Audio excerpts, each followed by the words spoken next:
Muy buenas tardes, nuevamente nos reunimos como cada miércoles para hablar de temas que nos compete a todos los cristianos.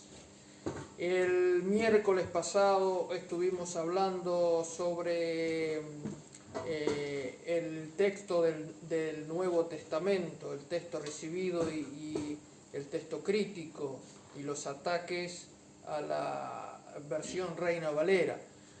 Hoy vamos a hablar, Dios mediante, con la ayuda del Señor, sobre los ataques del liberalismo, de la teología liberal al Antiguo Testamento.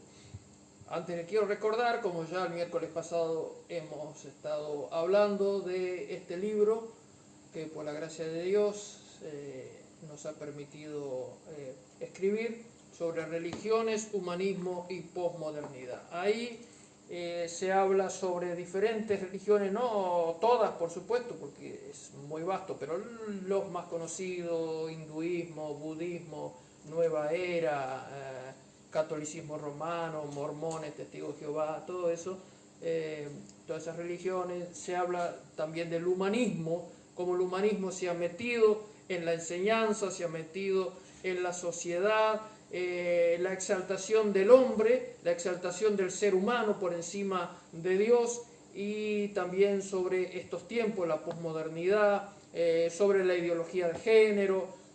Todos esos son temas que son abordados en el libro. Como siempre decimos, el libro está a un precio módico, pero si usted quiere leerlo y no tiene el dinero, mire, no se quede sin leerlo por falta de dinero, igual lo lleva, no hay problema, lo paga como pueda, o si no lo puede pagar, no hay problema, igual se lo lleva. Así que van a quedar unos ejemplares acá en la iglesia del pastor Julio Tomasino. Está también en Centro de Literatura Cristiana, en Montevideo. Acá en Las Piedras está acá en el barrio Belisco, en la librería La Esperanza. En fin, y después en varias iglesias que hemos dejado ejemplares, varias iglesias acá de Las Piedras. Y hoy salieron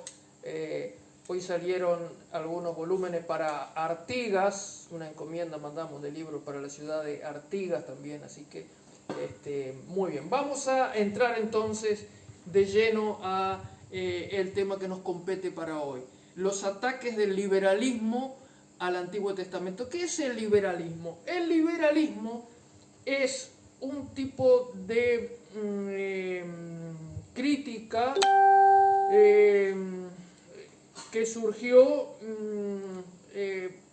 allá por el siglo XVII, XVIII, en Europa. Un pensamiento que, bueno, primero tenemos que decir que durante la Edad Media la Iglesia Católica fue quien dominó el pensamiento en el mundo.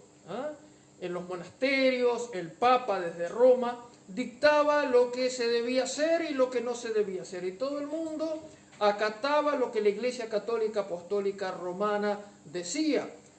Pero allá por el siglo XV, XVI más o menos, el mundo empieza a tener un cambio. Empieza a haber una reacción contra el catolicismo romano. Se da en el mundo de la cultura y del pensamiento lo que se llama el Renacimiento, que es romper ese yugo con la Iglesia Católica Apostólica Romana, los preceptos de la Iglesia Católica, porque la Iglesia Católica no solamente hablaba sobre temas espirituales, sino aún sobre todos los temas de física, todo pasaba por la Iglesia Católica Apostólica Romana. Entonces se decía que la Tierra era plana y que la Tierra era el centro del universo y que todos los planetas giraban alrededor de la Tierra, y la Tierra era plana, y no se podía decir otra cosa, si no era quemado. Bueno, en ese periodo que se llama el Renacimiento empieza a surgir una oposición hacia ese pensamiento. Los científicos empiezan a investigar, Galileo Galilei, por ejemplo, y otros empiezan a ver que la Tierra no es el centro del universo, que la Tierra no es plana, y Colón descubre América. Por esa época también surge un hecho fundamental, que es la invención de la imprenta, porque antes, como decíamos el miércoles pasado, había que copiar a mano. Con la invención de la imprenta, ya los libros son accesibles a todos. Otro hecho fundamental que sucede en ese tiempo es la reforma de Martín Lutero, que Martín Lutero dice: no, señores, la salvación es por fe. El justo vivirá, ¿qué? Por la fe. Entonces, se rompen esas cadenas del catolicismo romano. Y bueno, el miércoles pasado también hablamos que por esa época se empieza a traducir la Biblia a los idiomas de los pueblos, ¿no? Casiodoro de Reina traduce su Biblia al español y otros países, Lutero al alemán, en fin. Entonces surge esa reacción contra el catolicismo romano. Por esa época también, un poco más adelante, va a surgir lo que se llamó el humanismo. El humanismo. ¿Qué es el humanismo? Es pensar que el ser humano es suficiente. ¿Por qué? Porque bueno, por muchos siglos, en ese oscurantismo desde la Edad Media en que la Iglesia Católica dominaba, ¿qué pasaba? Había un trueno, por ejemplo, y la gente se escondía y decía: bueno, Dios está enojado. Y las religiones paganas decían: bueno, los dioses están enojados. Y cosas así. Había una gran superstición, una gran ignorancia. Pero entonces empieza con los descubrimientos científicos. Newton descubre la ley de la gravedad. Entonces, el hombre pasa a ser el centro del universo.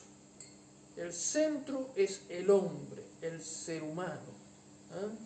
Pasa a ser el centro. Por eso se llama el humanismo. Entonces, aunque esa gente no eran ateos, todos creían en Dios, sabían que había un Dios. Pero decían: Dios creó el universo, creó todas las cosas, hizo las leyes naturales, las leyes físicas en el universo, y en el hombre también creó las leyes morales, naturales. El hombre tiene leyes morales, que el hombre sabe lo que está bien y lo que está mal. Entonces Dios hizo todas las cosas y se desentendió. No existe una revelación como ser la Biblia, todo eso. No, eso no. O sea, a pesar de que no eran ateos, pero pensaban que, como decían en aquella época, el hombre había llegado a la mayoría de edad y ya no necesitaba de Dios, porque necesitó de Dios mientras era niño, pero ahora la humanidad había llegado a la mayoría de edad. Por esa época también surge un poco más adelante, el racionalismo, que era que todo tenía que pasar por la razón, todo se tenía que razonar, y si no entraba en la razón, se desechaba. Por esa época también, un poco más adelante, siglo XIX, Darwin escribe su famoso libro sobre la evolución de las especies, diciendo que el ser humano no es creado por Dios, sino que desciende del mono. Entonces, esa teoría de la evolución natural, también en muchos pensadores cristianos, le llegó también, y ellos empezaron a decir: bueno, así como hubo una evolución natural del ser humano, también hubo una evolución espiritual. Entonces ellos decían,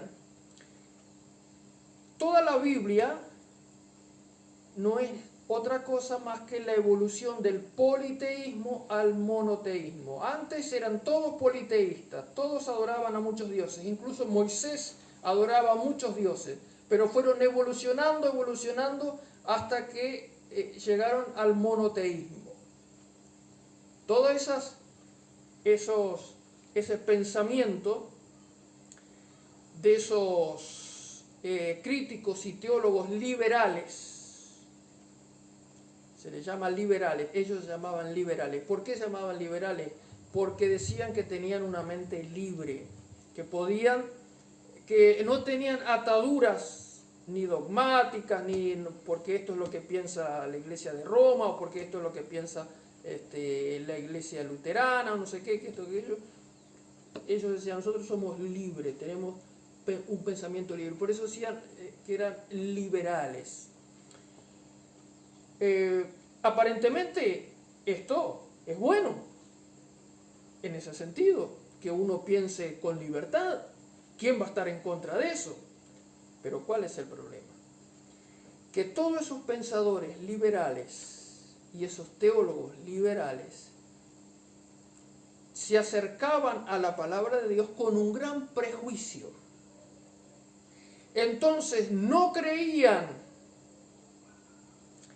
en la inspiración de las Escrituras, no creían que la Biblia era inspirada por Dios, no creían en la inerrancia de las Escrituras. ¿Qué es la inerrancia? Es que la Biblia, lo que pensamos que la Biblia no contiene errores. Entonces ellos no creían en la inerrancia de la Biblia, no creían en la inspiración de las Escrituras, lógicamente no creían en la encarnación de Cristo, no creían en su resurrección, no creían en su divinidad, no creían nada. Tenían la Biblia como un libro más, como quien lee Don Quijote de la Mancha o no sé, algún otro libro de estos, ¿no? Entonces, de esa manera se acercaban a el texto bíblico con un gran prejuicio, porque no era que eran liberales, porque si alguien es liberal, bueno, puede pensar libremente. Entonces alguien podría decir, no, la Biblia es inspirada por Dios, pero ellos se decían liberales, pero en realidad no eran liberales. ¿Por qué? Porque se acercaban al texto bíblico con todos esos prejuicios, con todos esos preconceptos, ¿ah? Creyendo que la Biblia era una evolución del politeísmo al monoteísmo, cosas que son totalmente contraria a lo que dice la palabra de Dios.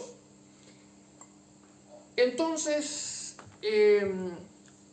¿cuáles fueron algunos ataques? Por ejemplo, en el siglo XIX, algunos empezaron a decir, bueno, el Pentateuco, es decir, los 5 primeros libros de Moisés, Génesis, Éxodo, Levítico, Números y Deuteronomio, que nosotros siempre dijimos, ¿no? Y se nos enseñó en los institutos bíblicos, en los seminarios, se nos enseñó en la escuela bíblica que lo escribió Moisés. Bueno, resulta que dice, no lo escribió Moisés. Son una colección de mitos cananeos, mitos de otros pueblos, que tomaron los hebreos. Y hubo 2 hombres que fueron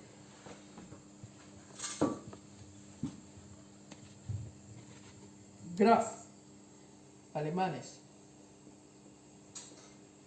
y Wellhausen,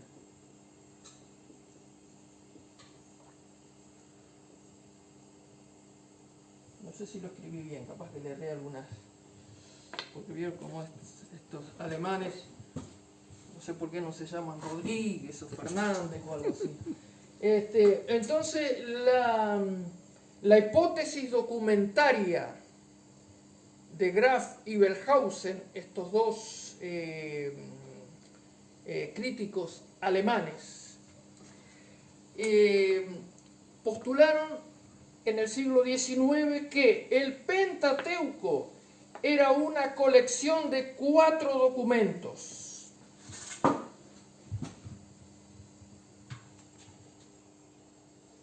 J-E-D-P.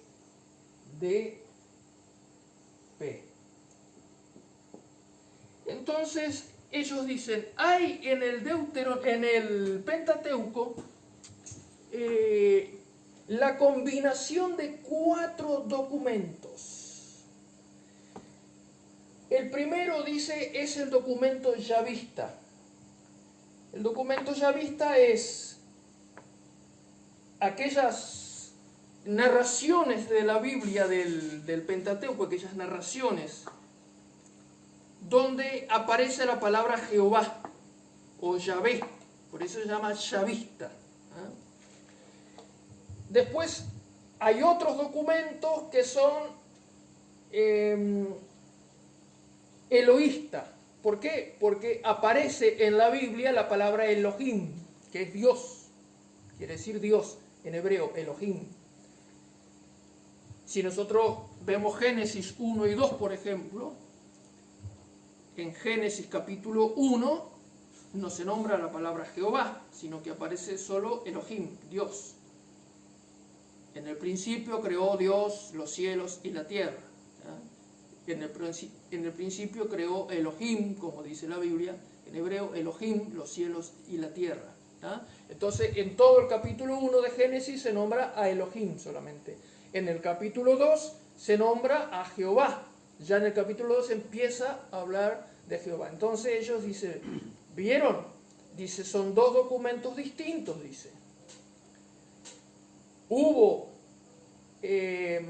un periodo de la historia que se hablaba, se escribía en la Biblia, en el Pentateuco, con la palabra Jehová.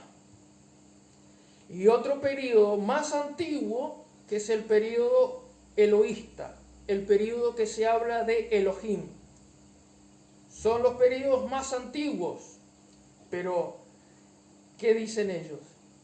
Este periodo elohista es de la época de Salomón o de David, Salomón. O sea que estamos hablando más de 500 años después de lo que porque nosotros creemos que lo escribió Moisés allá por el 1500 antes de Cristo. Nos estamos salteando como 500 años. Y son algunos documentos nada más, algunos, dice. Después hay otra sección del Pentateuco que es el periodo deuteronómico. ¿A qué se refiere? No se refiere al libro de Deuteronomio como tenemos en la Biblia, sino que dice que fueron unos sacerdotes que como que inventaron todo eso en el periodo del rey Josías, en el avivamiento de Josías. Entonces ellos como que se confabularon e inventaron, fue un invento todo eso. Y después está el último periodo, el periodo P, que es el periodo sacerdotal, que en inglés quiere decir Presley, por eso que aparece la letra P. El periodo sacerdotal, que fue escrito que después del exilio, fíjese, tan tardío, después del exilio, unos 1000 años después de Moisés. O sea que, dice ellos, por ejemplo, yo tengo la Biblia de Jerusalén, que es una versión católica, y la Biblia de Jerusalén, en la introducción al Pentateuco, la Biblia de Jerusalén dice que ellos se adhieren a la hipótesis documentaria Graf-Belhausen. Entonces usted está leyendo la Biblia de Jerusalén, el Pentateuco, y entonces le aparece una narración y dice, bueno, esto pertenece al periodo al periodo deuteronómico. de repente está leyendo, esto es del periodo yavista, esto es del periodo sacerdotal. Pero si creemos eso, por ejemplo, el periodo sacerdotal según esta hipótesis de Graf Belhausen, fue escrita después del exilio de Babilonia. O sea que estamos hablando de más de 1000 años después de Moisés, de los acontecimientos que se narran acá, y que fue un invento. Y Biblias y libros cristianos se adhieren a esta hipótesis, como yo estoy contando acá, que la Biblia de Jerusalén,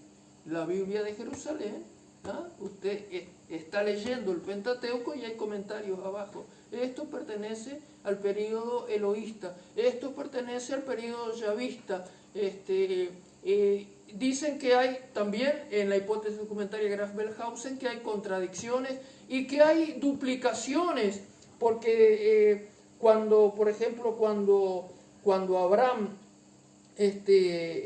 fue con Sara a Egipto y le dijo que dijera que era su hermana, después más adelante tenemos otro acontecimiento, no en Egipto, pero ahí cerca de Canaán, con el rey Abimelech y Isaac, que también le dijo a su esposa que dijera que era su hermana. Entonces ellos dicen, ¿vieron? Hay duplicaciones. Es el mismo relato, dice. Es el mismo relato y el personaje es distinto, porque son de distintos periodos. Es uno de estos 4 periodos. Incluso hay algunos autores más liberales, incluso que ponen más de estos 4 periodos.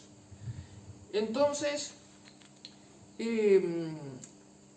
muchos cristianos,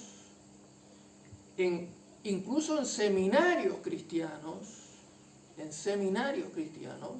se está enseñando, cuando se enseña el Pentateuco, se enseña de acuerdo a la teoría documentaria. O sea, no es que se enseñe la hipótesis documentaria, que yo también la enseño cuando enseño en los institutos, enseño la hipótesis documentaria JEDP de Graf Belhausen, pero ¿qué pasa? Pero no creo en esa hipótesis, o sea, les doy esa información a los alumnos, pero no, en algunos seminarios se está enseñando que eso es la verdad, que así es, como por ejemplo la Biblia de Jerusalén y otras Biblias de corte liberal. Todo eso es teología liberal, la teología liberal, el liberalismo dentro del cristianismo. Pero hay otros ataques, no es solamente hacia el Pentateuco. Por ejemplo, muchos dicen que Isaías no es escrito por un solo autor, no es escrito por Isaías solamente. Isaías escribió una parte nomás, porque cuando usted lee Isaías, usted lee del capítulo 1 al capítulo 39, y lo que más resalta es juicio a las naciones, todo eso, al pueblo. Y del 40 al 66 es más bien consolación. Consolación, no temas, Sión, ese pasaje que dice pobrecita, fatigada, un pasaje muy conocido. Yo soy tu redentor.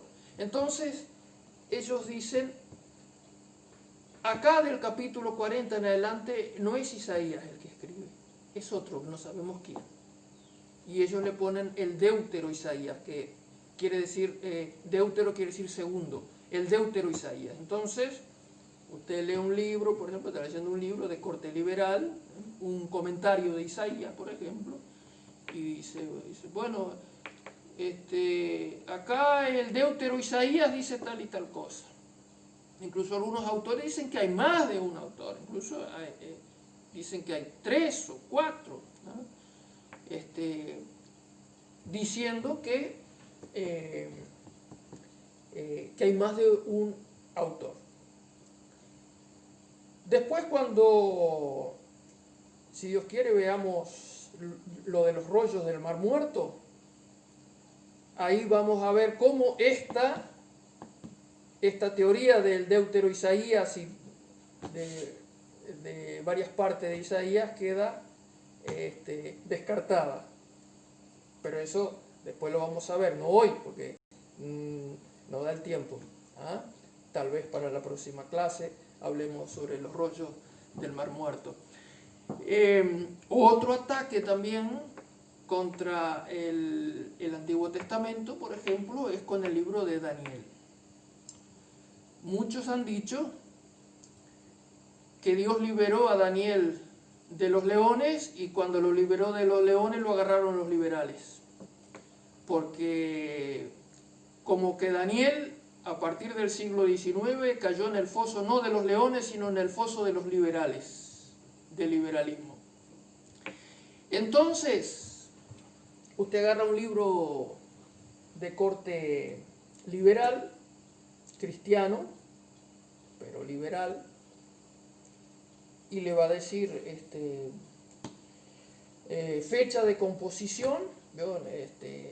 En los libros que dice, bueno, en tal año se escribió. Entonces, bueno, a nosotros siempre nos enseñaron que Daniel lo escribió durante el cautiverio babilónico, ¿no? Fue uno de los jóvenes que fue llevado cautivo, ¿no? Junto con, bueno, fueron varios, pero ahí en el libro se cuenta de Azarías, Misael, Ananías y Daniel. Sin embargo, ellos dicen no. Daniel es un personaje mitológico, pero el libro de Daniel lo escribió vaya a saber quién en el siglo II, allá por el 100 y pico antes de Cristo, o 200 y pico. Entonces dice, lo que cuenta Daniel no es profecía, lo que dice Daniel no es profecía. Vieron que Daniel cuenta, habla de los 4 imperios, del imperio babilónico, el medo-persa, el griego y por último el romano. ¿Ah?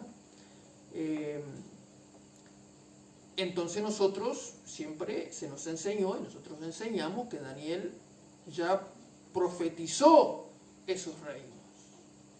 Sin embargo, ellos dicen, no, él no profetizó nada. Era historia, porque eso ya había pasado. Entonces cuando él habla de Grecia y todo, porque él habla, porque Daniel habla con una precisión milimétrica, lo describe al pie de la letra. Entonces dice, no, dice, lo que pasa que es historia. Él ya sabía de todo eso porque ya era historia, ya estaba en los libros de historia. Entonces él, para hacer creíble su mensaje, puso como que era profecía y puso como que se había escrito en el cautiverio babilónico, pero no, pues se escribió en el siglo II. Se escribió en el siglo II, dicen ellos. Entonces, todos estos ataques provienen del liberalismo, ¿no? La teología liberal, teología de corte liberal. Y todo eso es para desacreditar la Biblia. Y en estos últimos tiempos hay un plan para que la Biblia caiga en descrédito. Porque la Biblia es la revelación. O sea, nosotros nos guiamos por una revelación que es la palabra de Dios, ¿no? Es la revelación para nosotros. Pero si se desacredita la revelación de Dios, porque como yo decía, estos hombres no eran ateos, ellos creían en Dios, pero no creían en la revelación, creían que Dios nunca había hablado por la Biblia, que eso era un invento, que Dios existía pero que no se daba por enterado, nunca había hablado a través de la Biblia, ni nada de eso. Entonces, este intento diabólico por desacreditar la palabra de Dios lo vemos en estos últimos tiempos. ¿Qué pasa en estos últimos tiempos? Estamos viviendo unos tiempos de, podríamos llamar, entre comillas, espiritualidad, que de espiritualidad no tiene nada, ¿no? Tiempos de espiritualidad, con todo esto de la nueva era, las religiones orientales, la creencia en los ángeles, que ahora anda todo el mundo creyendo que en los platos voladores, que hay seres extraterrestres que se comunican con nosotros para darnos mensajes,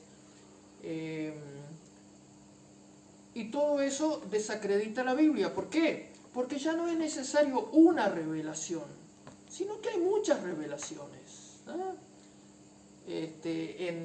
Acá en Uruguay tenemos la famosa estancia La Aurora, ahí creo que queda en Salto, me parece, donde se juntan miles de personas porque dicen que ahí es un lugar estratégico de mucha energía, donde hay avistamientos de ovnis, y viene gente de todo el mundo a la estancia La Aurora para ver los famosos avistamientos, porque dice que ahí hay mensaje que viene para el ser humano. Entonces, desacreditando el mensaje de la palabra de Dios, porque si usted predica en una campaña y dice, este es el mensaje de Dios para el ser humano, pero dice, no, el mensaje está en las religiones orientales, lo que enseñó Buda, lo que enseñó Confucio, lo que nos enseñan los avatares, es decir, esos seres ascendidos, como dice la nueva era, los avatares, seres ascendidos, lo que nos comunican, por ejemplo, los seres extraterrestres, lo que nos comunican las experiencias chamánicas, los chamanes, es decir, esas personas que en la selva beben o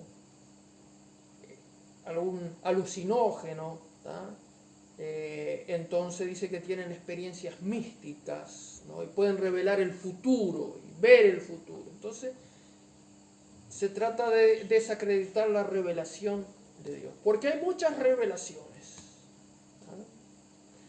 Pero también el enemigo no solamente quiere desacreditar la revelación de Dios, también quiere desacreditar las instituciones de Dios. Por ejemplo, hoy en día la ideología de género dice que el principal lastre para la sociedad es la familia. Entonces se quiere destruir la familia, ¿no? Y las instituciones como la familia, la iglesia. ¿Por qué la iglesia? ¿Por qué la iglesia está en la mira de la ideología de género? Porque la iglesia enseña valores como por ejemplo la familia, las relaciones estables. Todo eso es mal visto, es abominable para la ideología de género. Entonces, el liberalismo se introdujo tratando de desacreditar la palabra de Dios. Y hoy ese tipo de liberalismo sigue. En el siglo XX también hubo embates del liberalismo. Por ejemplo, un teólogo que se llamó Rudolf Bultmann alemán también.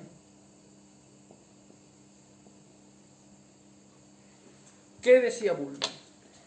Decía que el Nuevo Testamento, ahí ya no hablaba del Antiguo, hablaba del Nuevo Testamento, que el Nuevo Testamento era una colección de mitos.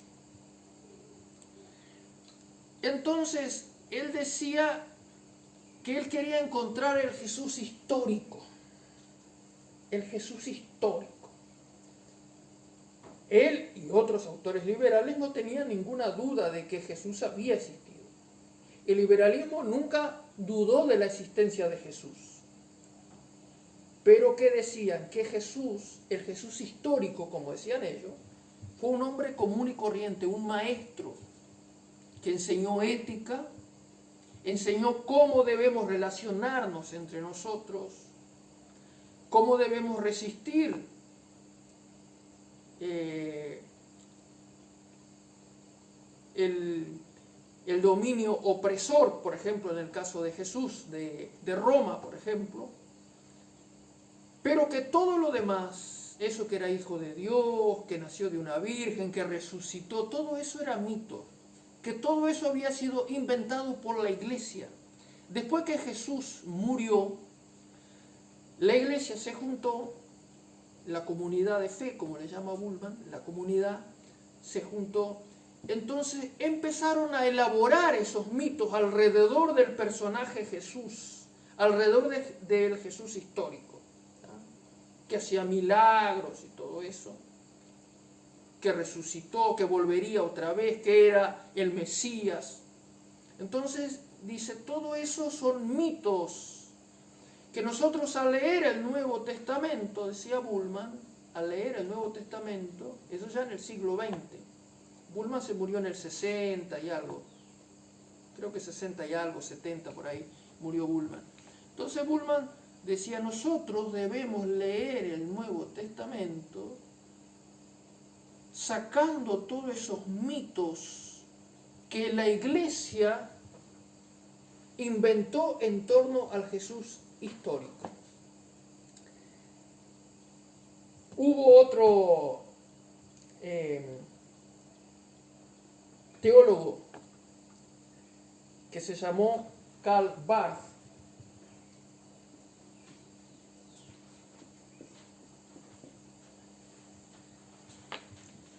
Barth había estudiado en seminarios liberales, en Alemania, en esas regiones ahí, aunque él no era alemán. Nació en Basilea. Él se había educado en toda la teología liberal. Creía en todo, en la hipótesis documentaria JDP, en el Deutero-Isaías, todo eso. Creía, como Bullmann, que el Nuevo Testamento era una colección de mitos, todo eso. Y él, siendo muy joven, allá por 1914, 15 por ahí, lo nombran pastor luterano y él tiene que ir a pastorear una iglesia. Entonces, después que termina la Primera Guerra Mundial, allá por el 16, fue una guerra devastadora. No había una familia que no tuviera un muerto o alguien mutilado, que le faltara las piernas, unas cosas tremendas. Y él, con su teología liberal, cada domingo se tenía que enfrentar con el dolor de la gente que venía a la iglesia. Y él se dio cuenta que con su teología liberal, él no podía ayudar a las personas.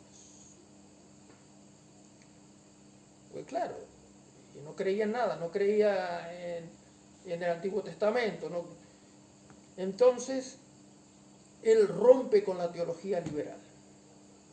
Barth rompe con la teología liberal. Era un teólogo muy reconocido en el liberalismo.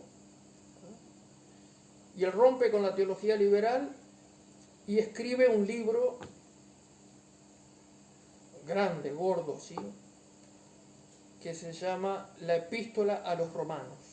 Es todo un comentario de la carta de Pablo a los romanos. Un mamotreto así. Y él ahí afirma todo lo que para nosotros es bien sabido, ¿no? El nacimiento virginal de Cristo, la soberanía de Cristo, el pecado, que por supuesto los liberales no creían en el pecado, ¿no? Eso, bueno, él afirma que el hombre es pecador, todo eso. Y cuando publica ese libro cae como una bomba entre los teólogos liberales, así como Barth, nuestro abanderado, nuestro teólogo más grande del liberalismo, que se volvió un fanático ahora, cree en todas esas cosas. Entonces Barth rompe con el liberalismo. Entonces cree, dice él, que Dios, con nuestros conocimientos, Dios tiene que revelarse a nosotros. Entonces Barth rompe con eso y ahí surge lo que se llama la neo-ortodoxia. La palabra ortodoxia quiere decir la recta interpretación. Él no era un ortodoxo, él era liberal, como todos sus amigos, teólogos, eran liberales. Pero entonces se empieza a llamar ese movimiento creado por Barth. Bullmann también está en un tiempo, aunque después Bullmann se va de la neo-ortodoxia. Entonces dice, esta es una nueva, es volver de vuelta a la ortodoxia, a todo lo que el cristianismo clásico ha creído. Pero vamos a ver que Barth en realidad se quedó a mitad de camino. Barth quiere ir de acá hacia acá, salir del liberalismo para llegar acá, pero ¿qué pasa? El problema de Barth es que nunca llegó a salirse del liberalismo y se quedó a mitad de camino. ¿Por qué? Entre otras cosas porque Barth creía que la Biblia, decía Barth, la Biblia no es la palabra de Dios. La Biblia contiene la palabra de Dios. Barth creía que la Biblia contenía errores, o sea, no creía en la inerrancia de la Biblia, aunque sí creía en que algunas partes de la Biblia eran inspiradas por Dios. Algunas partes, decía él, las que son fundamentales para nuestra fe, decía. Pero no toda la Biblia es inspirada. Entonces, la neo-ortodoxia con Barth se queda a mitad de camino. Barth nunca logró en realidad romper con el liberalismo y se quedó a mitad de camino. Eso es lo que se llama la neo-ortodoxia. Entonces dice que la Biblia contiene la palabra de Dios, pero no es la palabra de Dios. Y que la Biblia se vuelve la palabra de Dios cuando me habla a mí. Pero si no me habla a mí, no es la palabra de Dios, dice Barth. Entonces, la neo-ortodoxia también le hizo un gran daño a la iglesia. ¿Por qué? Porque del resto de los liberales nosotros podíamos defendernos fácilmente, ¿no? Porque venía alguien diciendo que, bueno, que era todo mitos y que el Pentateuco eran mitos cananeos. Entonces nosotros ya sabíamos y nos defendíamos. Pero Barth viene diciendo que cree en el pecado original, que cree en todo eso. Entonces, claro, se metió en muchas iglesias. Entonces le hizo un daño tremendo al cristianismo, la neo-ortodoxia. ¿Por qué? Porque como un caballo de Troya se metió en las iglesias, entonces la Biblia contiene la palabra de Dios, pero no es la palabra de Dios. ataques del liberalismo. Hermanos,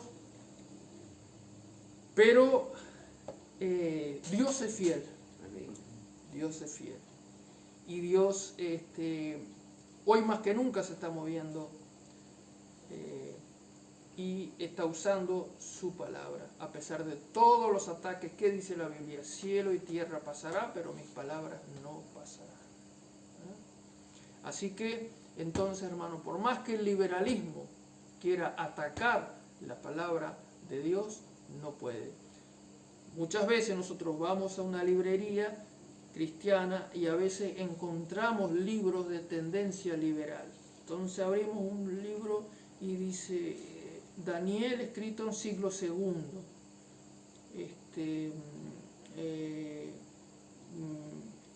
Los mitos de los evangelios, el mito de la creación, por ejemplo. Hace un tiempo una compañera de trabajo dice, yo estoy estudiando en el liceo nocturno, dice, estoy estudiando en el liceo nocturno, y la profesora de literatura me mandó un trabajo sobre el mito de la creación, ayúdame.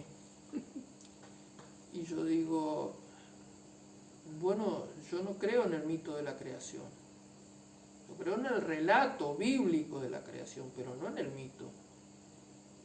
La creación no es un mito, es un relato. Y entonces todo esto, toda esta ideología liberal se está metiendo dentro de nuestras iglesias. Pero quiera el Señor que nosotros podamos mantenernos fieles a la palabra de Dios. Llegamos hasta acá. Dios mediante, con la ayuda del Señor, el próximo miércoles estaremos abordando otro tema que espero no aburrirlos mucho y que más o menos sea de interés. Que Dios les bendiga mucho. Nos vemos, Dios mediante, el próximo miércoles.